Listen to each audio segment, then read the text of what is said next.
Well, I'm gonna drop another bombshell on y'all niggas' heads. I'm gonna say this, and a lot of y'all gonna get angry at me, but I don't give a fuck, because this channel is about truth. What if I were to tell you all that George Floyd murder was crisis acting at its fullest?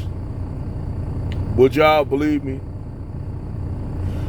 Just like I told somebody years ago about 9/11 was an inside job, that those planes that hit the World Trade Center was remote controlled, and there was no passengers on board those planes, but they had to create terrorists and passengers to take over a plane with box cutters, 5 terrorists in each plane to take out each plane and crash them into the World Trade Center.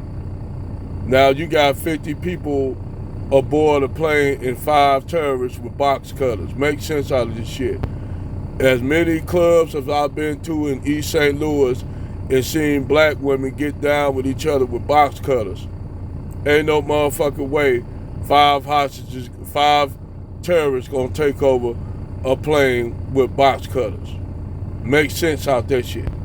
Anyway, we're gonna jump forward to the George Floyd case. And everybody think that this cop somehow killed one George Floyd. It's all been all kind of rumors that George Floyd was on drugs, this and that.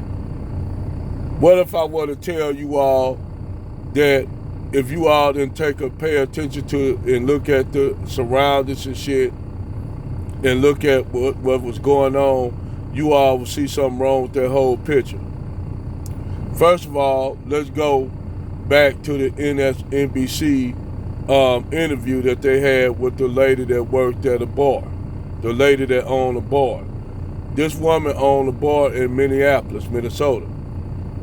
George Floyd was a security officer or a bouncer at this club. He nightlighted as a security guard or bouncer at this club. However, he wasn't the only one that nightlighted as a bouncer at this club. You had a police officer that worked at the club on weekends.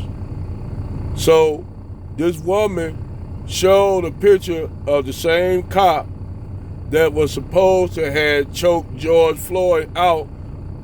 Him and George Floyd on the picture, buddy, hugged up with one another. The cop that supposed to have had his knee on George Floyd's neck was buddy with George Floyd. After that interview, they went to a commercial and went to talking about something else. They didn't even come back to the interview. They cut it after that and was talking about something else. Clue one. Okay. The day that George Floyd was choked out. First of all, in order for you to put enough pressure on somebody's neck to choke somebody out, I am a what? A black belt degree in Taekwondo. In order for you to do a submission roll move like that, to put a knee on the back of the neck to somebody, if that guy that was at least clearly 220 pounds, putting 100 pounds or 200 pounds of pressure on George Floyd's neck, George Floyd wouldn't be able to say, I can't breathe. George Floyd wouldn't be able to say that. I'm telling you, George Floyd wouldn't be able to say that, because George Floyd would be knocked out by his carotid arteries being knocked out. He had been blacked out back then. And he would have died from asphyxiation or a broken neck if he would have put too much pressure on it. So George Floyd wouldn't be able to say, I can't breathe. Number one, look at the emergency response vehicle. Now, normally, if you have an emergency response vehicle, it is driven by people that are what you would call, emergency response people.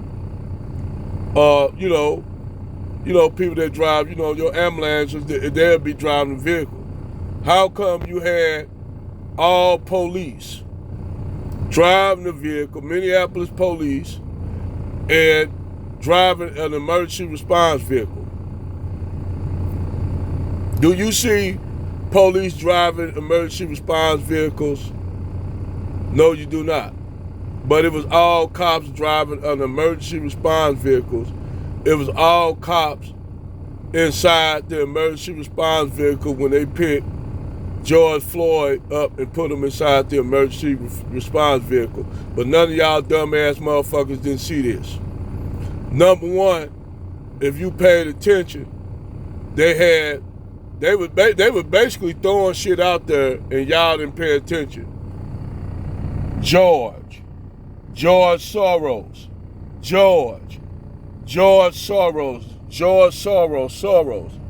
Basically, they were throwing clues in y'all face that they know y'all most majority of people, whether they were white or black, wouldn't see it. But I seen it. When I seen all that shit, I said that George Floyd shit is fake. That is crisis acting at its fullest. So George Floyd, that happened, that shit never happened. It wasn't no murder of George Floyd. There was crisis acting. It was just over. A lot of y'all motherfuckers didn't see it. It was over y'all head. Go back and look at that shit. Go back. I challenge all y'all niggas to go back and look at that George Floyd video from the entire video. Entire video. Go back and look at it. I challenge y'all niggas, all y'all black men and black women. I challenge y'all niggas to go back and look.